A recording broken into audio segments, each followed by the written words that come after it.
Bom, irmãos, nós terminamos semana passada a parte de pneumatologia, paramos na parte de que sem o Espírito não há salvação. Falamos que o Espírito regenera, lemos ali o texto de Tito 3, 5, que fala: não por méritos de atos de justiça que houvéssemos praticado, mas segundo a sua misericórdia, Ele nos salvou mediante o lavar da regeneração e da renovação realizadas pelo Espírito Santo. Então, ou seja, o Espírito Santo é quem regenera, quem lava, quem faz esse lavar regenerador e renovador que as Escrituras nos falam. Então, a necessidade do Espírito para a regeneração. A regeneração, como nós já vimos em João 3, que Jesus fala a Nicodemos ali que é necessário nascer de novo. Aí temos uma citação aqui de John Stott, que ele fala o seguinte sobre a palavra regenerador. Ele fala: regenerador é como se traduz palingenesia, que Jesus usou ao falar da regeneração final de todas as coisas, e que os estoicos aplicavam à restauração periódica do mundo em que eles acreditavam. Aqui, entretanto, o novo nascimento é individual, como a nova criação em 2 Coríntios 5,17, e não cósmico. Ele se refere a um radical novo início, uma vez que Deus não nos consertou, mas nos fez completamente novos. Então o que Stott está falando aqui é que esta regeneração ela é algo individual, não é algo cósmico, em que o mundo ele vai evoluindo, estando cada vez melhor, mas a regeneração que é dada por Deus por meio do Espírito Santo é uma regeneração individual, em mim e em você. Ele cita o texto de 2 Coríntios 5,17, que fala: se alguém está em Cristo é nova criatura, as coisas velhas passaram, eis que se fizeram novas. Então nós como cristãos somos novas criaturas, nós temos um novo nascimento. Ele usa essa ilustração que nós não fomos consertados, mas nós somos completamente novos. O Senhor não nos remendou, não pegou aquela calça rasgada, que está na moda hoje inclusive, o pessoal anda com as calças rasgadas e tal, e não pegou e colocou um remendo lá. Não, ele nos deu algo novo, nós somos novos agora. Por isso que ele usa o termo novo nascimento, somos novas pessoas nesse sentido. Não o que Nicodemos falou: não, então eu tenho que voltar para o ventre da minha mãe. Não, um nascimento espiritual. A sua mentalidade muda, as suas motivações mudam, a sua adoração muda. Antes você vivia para adorar a si próprio, para adorar outros deuses, falsos deuses, mas agora você tem uma nova mentalidade, você é uma nova pessoa em Cristo. Você não foi consertado, como aquele grande amassado de um carro, onde vai lá o latoeiro e passa aquela massa lá e fica, se você não pinta, fica aparecendo aquela massa lá de que ele foi desamassado e foi passado aquela massa. Não foi um conserto, foi algo novo, foi colocado algo novo no lugar. É uma vida nova, é novidade de vida. É por isso que é aquela mudança radical, quando a gente crê no Evangelho, principalmente aquele início daquela maratona, e você não entende que é uma maratona, mas você começa a correr como se fosse 100 metros rasos, e você quer fazer tudo, e você quer estudar toda a Bíblia num dia só, e você já quer começar a estudar já quer começar por Apocalipse a estudar a Bíblia, e você quer falar de Jesus para todo mundo. Então é aquela coisa que você fala: olha, agora eu entendi, eu mudei, eu sou diferente, eu mudei completamente minha maneira de olhar para as coisas, de pensar nas coisas, eu mudei as minhas prioridades. É uma nova pessoa ali. Quando uma pessoa te encontra e ela te conheceu antes, ela fala: olha, esse aí não é você, esse aí eu não conheço, esse é uma pessoa diferente. E é uma pessoa diferente mesmo, porque o espírito mudou, porque foi regenerado. Essa regeneração é aquela que tira a gente da morte espiritual para a vida espiritual, que nos tira da cegueira para nós vermos. Então nós não fomos consertados ou remendados, ou só trocado uma pecinha ali. Agora eu sou crente, eu vou para a igreja, eu vou lá e eu escuto a palavra, eu continuo tendo o mesmo estilo de vida, mas agora eu vou para a igreja. Não, você só colocou uma pecinha a mais ali, fez um remendinho só. Mas de repente, se não houve a regeneração, continua da mesma forma, não é uma nova criatura.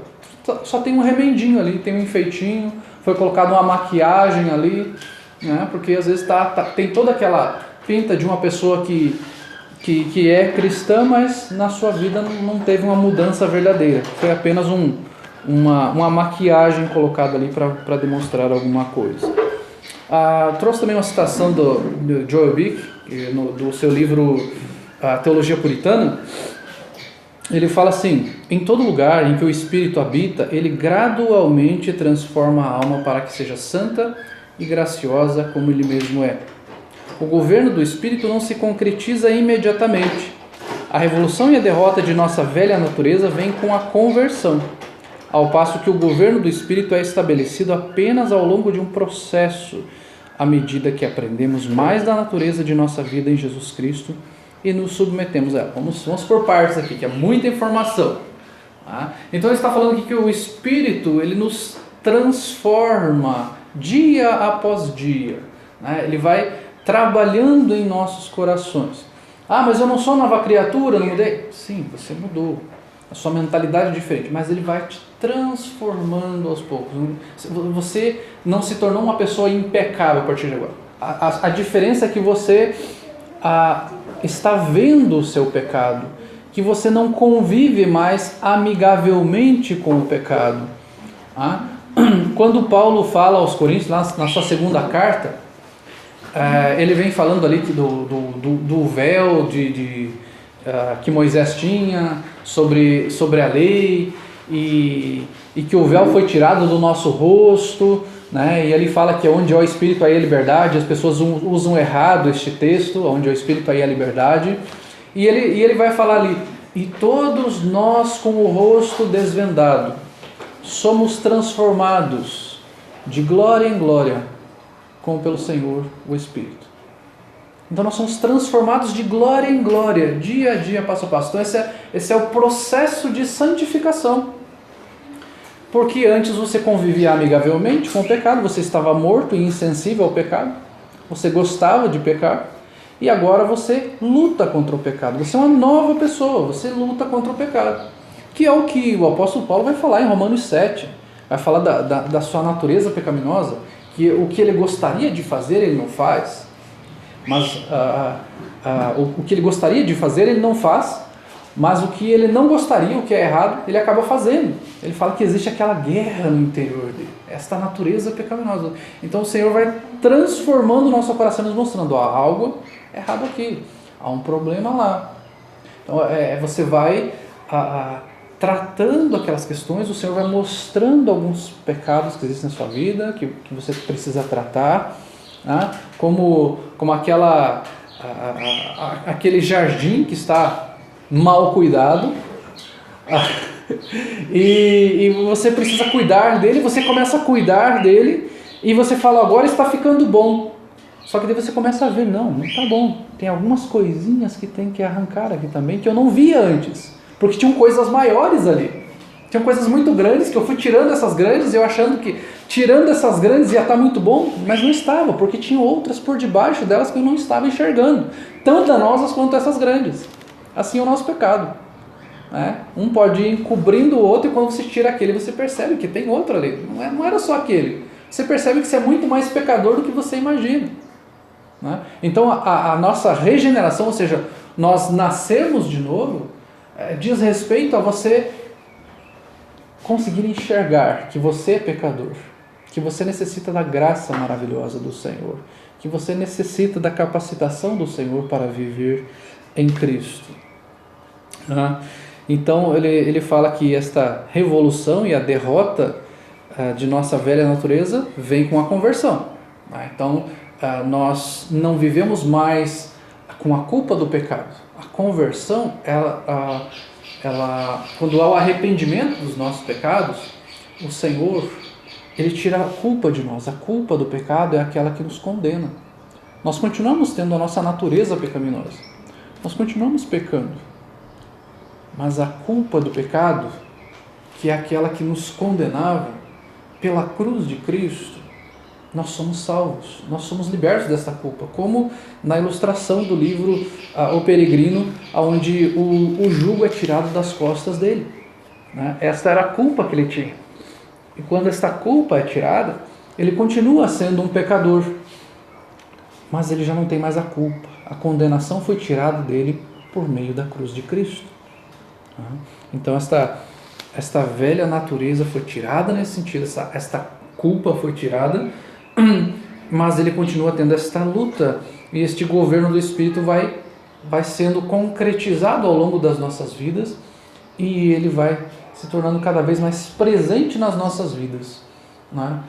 Porque quanto mais nós nos enchemos do Espírito, mais nós nos esvaziamos de nós mesmos.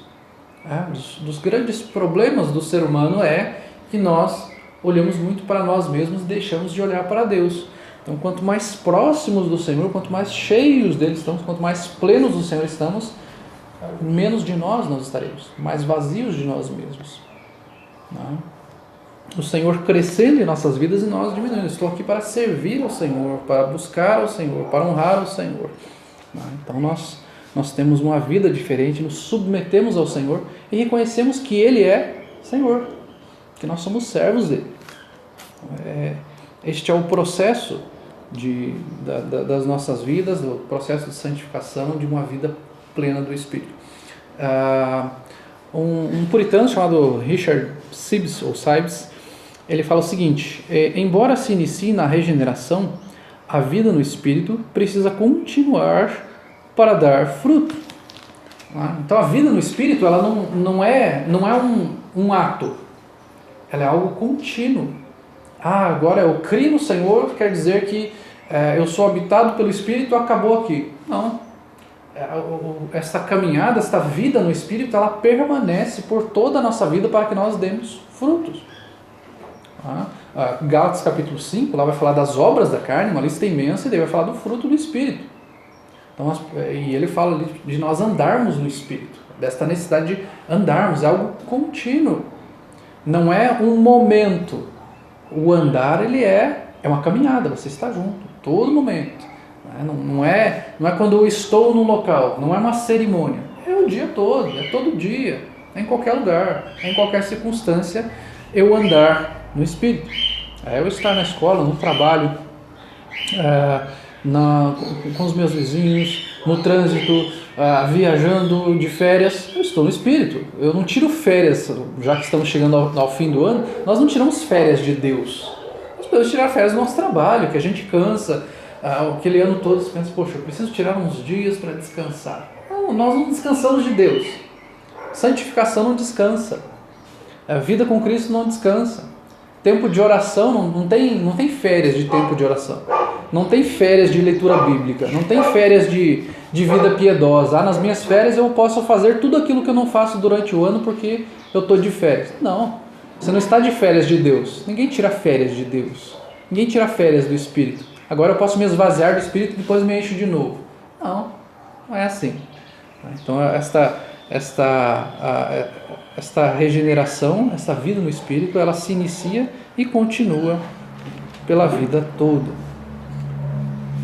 O Espírito Santo, ele também nos convence.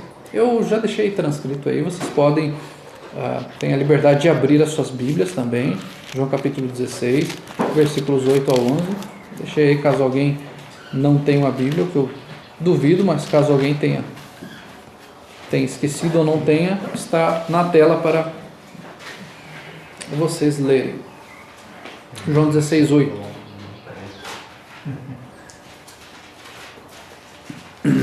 O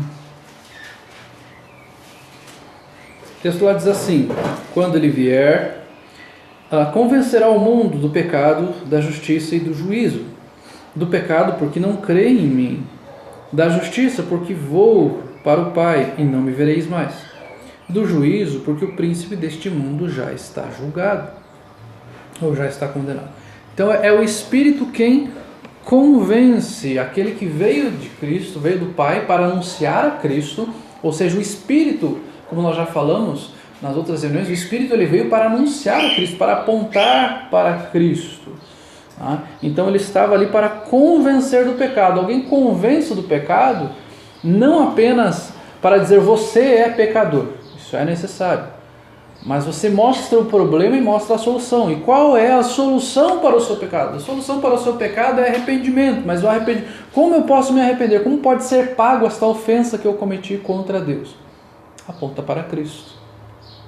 O pecado ele foi pago plenamente na cruz de Cristo. Então o Espírito ele aponta para Cristo. Este é o papel do Espírito. Mostrar Jesus Cristo. Mostrar o Senhor. Dirigir a salvação. Convencer a pessoa de que ela necessita de Cristo. Uma outra citação aqui do Franklin Ferreira, ele fala o seguinte: o Espírito Santo convence pecadores do pecado. Isto é necessário porque o pecador não aceita as coisas de Deus e assim não pode vir a Cristo sem a obra do Espírito em sua vida.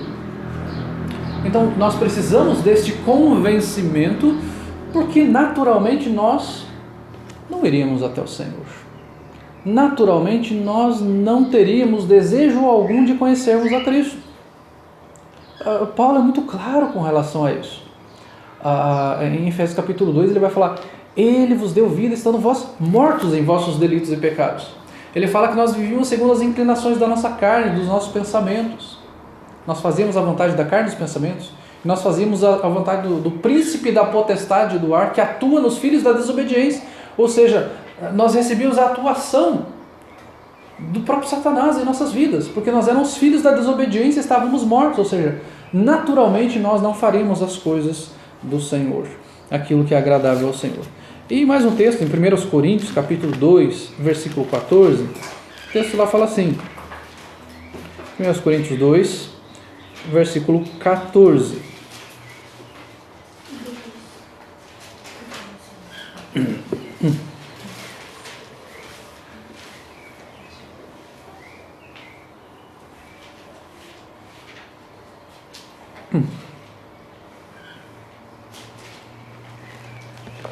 O texto lá diz assim: ora, o homem natural não aceita as coisas do Espírito de Deus, porque lhes são loucura, e não pode entendê-las, porque elas se discernem espiritualmente. Ou seja, aquele que não tem o Espírito, ele não entende as coisas de Deus, ele não consegue entendê-las, é loucura. Quando você vai conversar com uma pessoa, falar do Evangelho, ela fala: isso não faz sentido para mim, isso não me atrai de forma alguma, eu acho isso uma loucura, eu acho isso uma bobagem, como é que você pode seguir uma coisa doida dessa? A pessoa começa a tirar sarro da sua cara, fala: isso é bobagem, como é que você tem coragem de acreditar num negócio desse, como é que você tem coragem de anunciar uma coisa dessa? Porque para aquele que não tem o Espírito, que não recebeu a atuação do Espírito para a regeneração, aquilo para ele é loucura, é bobagem. Eu vou curtir a vida, eu vou andar com a galera aí, eu vou viver a vida, porque a vida é curta, você fica crendo essas bobagens aí, isso é coisa só para ludibriar a boba, eu sou um cara muito inteligente, que ninguém vai me enganar, o papel aceita tudo. Como a gente já falou aqui, o papel aceita tudo mesmo, inclusive é verdade. E, inclusive as bobagens que ele está falando. Eu já falei, inclusive, para pessoas que falam: papel aceita tudo. Eu falei, inclusive, o que você está falando, e provavelmente você leu em algum papel e está me falando isso. Então você aprendeu através de algum livro que fala que papel aceita tudo e está me falando isso. Não, mas como assim? Você está falando que existem absolutos. Não existem absolutos. Aí eu perguntei para a pessoa: mas você tem certeza absoluta que não existem absolutos? Então você começa a mostrar quem é o louco da história. Quem é a pessoa que realmente não tem sabedoria alguma. Porque a nossa compreensão é de que essas pessoas naturalmente elas não vão compreender. Então o que nós temos que fazer?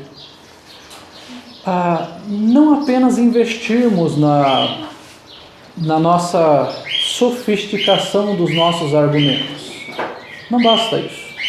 Nós precisamos orar ao Senhor para que o Espírito de Deus atue na vida daquela pessoa. Porque às vezes não é um argumento mais sofisticado, é a atuação do Espírito. É a atuação do Espírito. Aquela pessoa, ela não vai compreender, por mais que você fale algo, ela não vai compreender. Então você vai orar: Senhor, Atua na vida da pessoa. Não importa o argumento que eu coloque, ela não vai crer. Porque aí a gente começa a falar, Senhor, bem que o Senhor poderia deixar doente alguém da família dela e curar para ela entender. Não, se o Espírito Santo de Deus não mudar o coração dela, pode descer um anjo do céu e falar que ela não vai compreender. Vamos lembrar do que aconteceu na época de Jesus. Quantos milagres ele fez. Multiplicou pães e peixes e curou aleijados, curou cegos. E ao final do seu ministério, o povo estava lá, crucifica, crucifica. Solta Barrabás, solta Barrabás. É necessária a atuação do Espírito.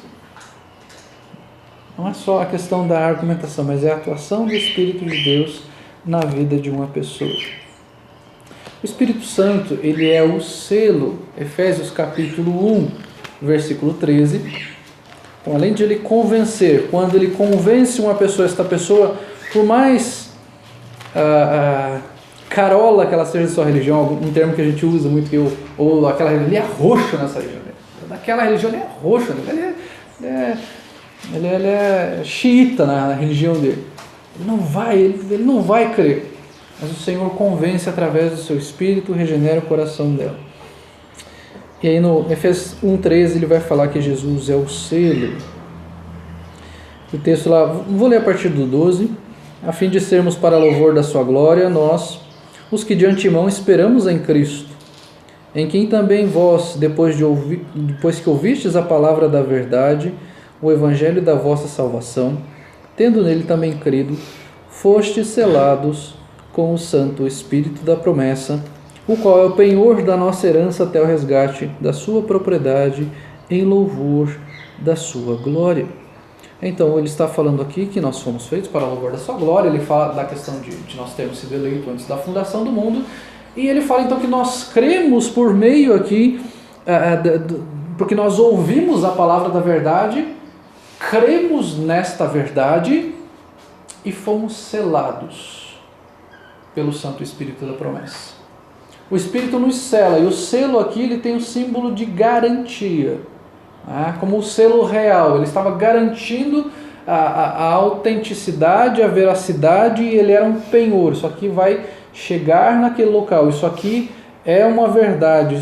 O meu selo, o selo de Deus, o selo do Espírito era uma garantia.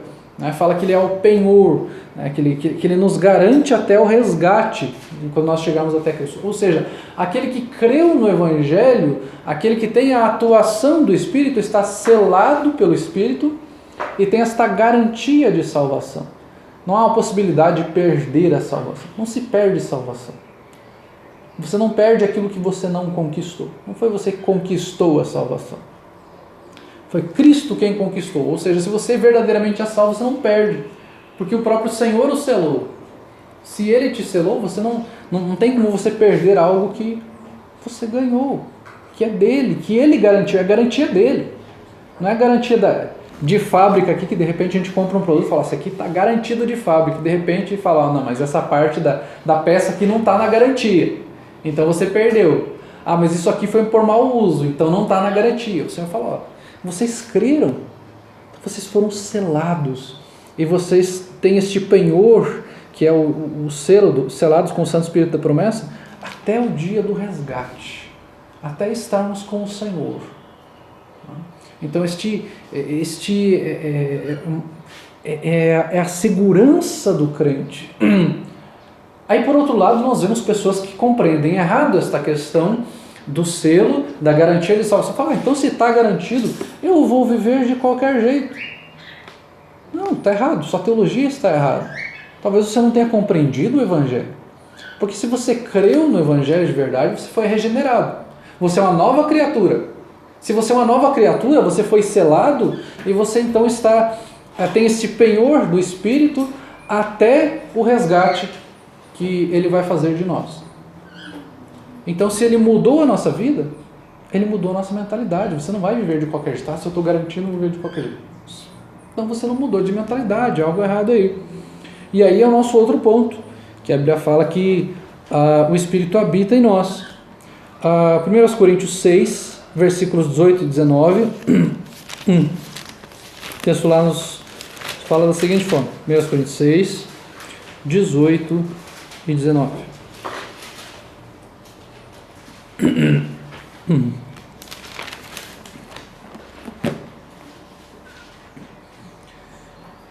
Fugir da impureza. Qualquer outro pecado que uma pessoa cometer é fora do corpo, mas aquele que pratica a imoralidade peca contra o próprio corpo.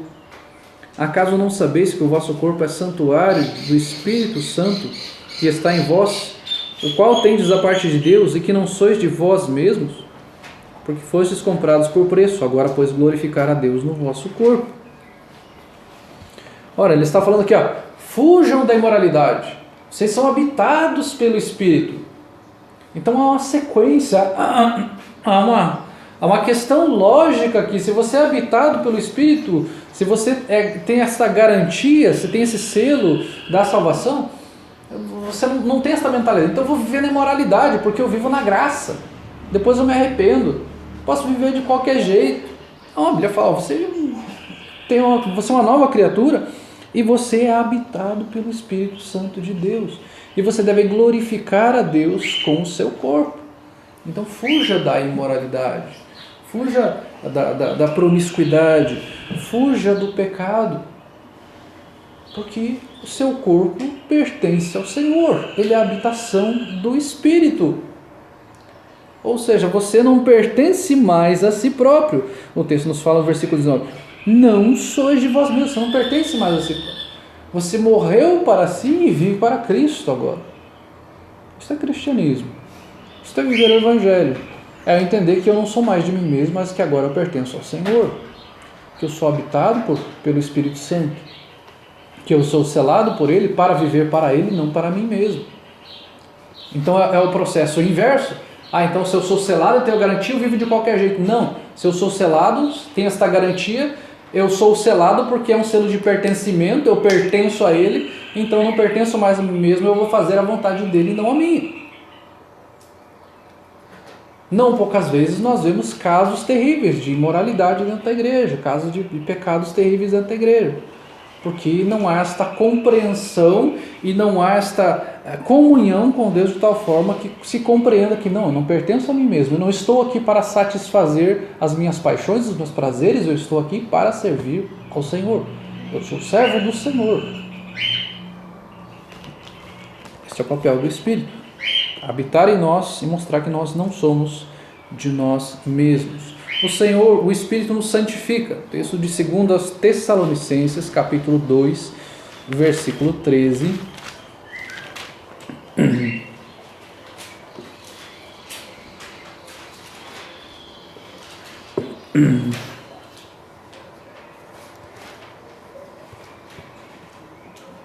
Segundo Tessalonicenses 2, 13.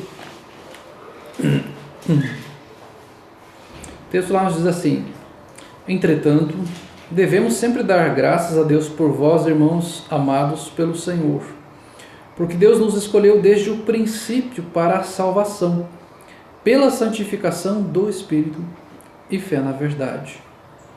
Então ele fala, Deus nos escolheu desde o princípio para a salvação, nós somos escolhidos para a salvação. Então nós somos escolhidos para a salvação desde o princípio, então está sossegado, posso viver na imoralidade de qualquer jeito. Não, o texto está falando aqui que Ele nos escolheu desde o princípio para a salvação pela santificação do Espírito. Nós somos santificados através do Espírito Santo de Deus. Ou seja, o crente vive uma vida de santificação.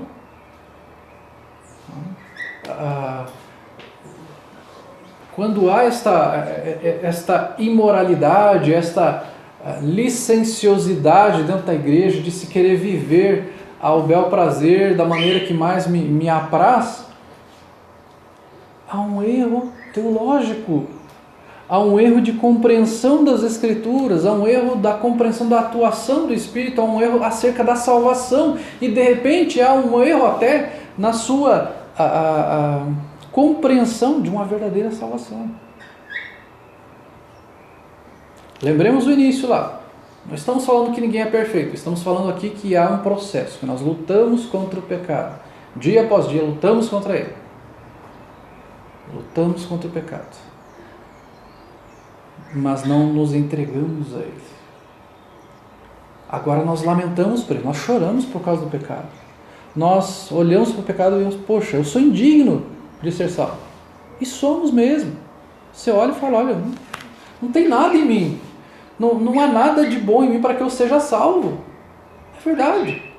Você teve uma conclusão correta. Quer dizer que você não é salvo? Não quer dizer que você não é salvo. Quer dizer que você compreendeu. É o inverso. Se você olha para o seu pecado e fala, eu sou indigno, sou um pecador, eu necessito da graça de Deus mesmo. Eu necessito de Cristo mesmo. Você compreendeu. Você está enxergando o seu pecado. Se você não enxerga, você leva a vida como se fosse tudo bem. Tudo bem. Aí você deve se preocupar. Então nós somos santificados por meio do Espírito Santo. E o texto de Gálatas capítulo 5, versículos 22 e 23, para nós encerrarmos aqui, entrarmos para as perguntas. É o texto, um dos textos mais conhecidos das Escrituras, que é o texto lá do fruto do Espírito, Gálatas 5, 22 e 23.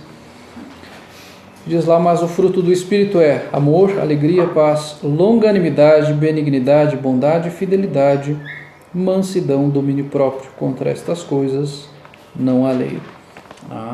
Então, o Espírito Santo, ele gera fruto em nós, ele trabalha em nós este fruto. Lembremos que ali a partir do versículo 16, ele começa a falar de nós andarmos no Espírito, e depois ele vai falar então das obras da carne a partir do versículo 19. Essas obras da carne fazem contraste com o fruto do Espírito.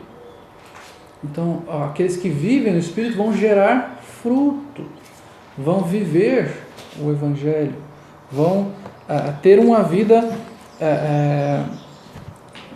que salta aos olhos para as pessoas, que é uma vida diferente, que é uma vida onde você tem um contraste com as pessoas do mundo, onde você realmente tem a atuação de Deus na sua vida. Por mais que as pessoas não reconheçam isso, mas elas falam, olha, aquele crente lá é diferente. Aquela pessoa lá, ela age de uma forma diferente, ela fala de uma forma diferente, as motivações dela são diferentes, a forma de ela falar é diferente, a forma de ela se dirigir a outra pessoa é diferente, a forma de ela trabalhar é diferente, de ela se dirigir ao professor, de estudar, de andar na rua, de se vestir, são formas diferentes. Ela é uma pessoa diferente, porque nós recebemos a atuação do Espírito e ele gera fruto em nós. Então este é o Espírito, aquele que atua em nós, aquele que nos sela, que nos santifica, que habita em nós. Vamos encerrar aqui, vamos abrir para as perguntas e na semana que vem nós continuamos dentro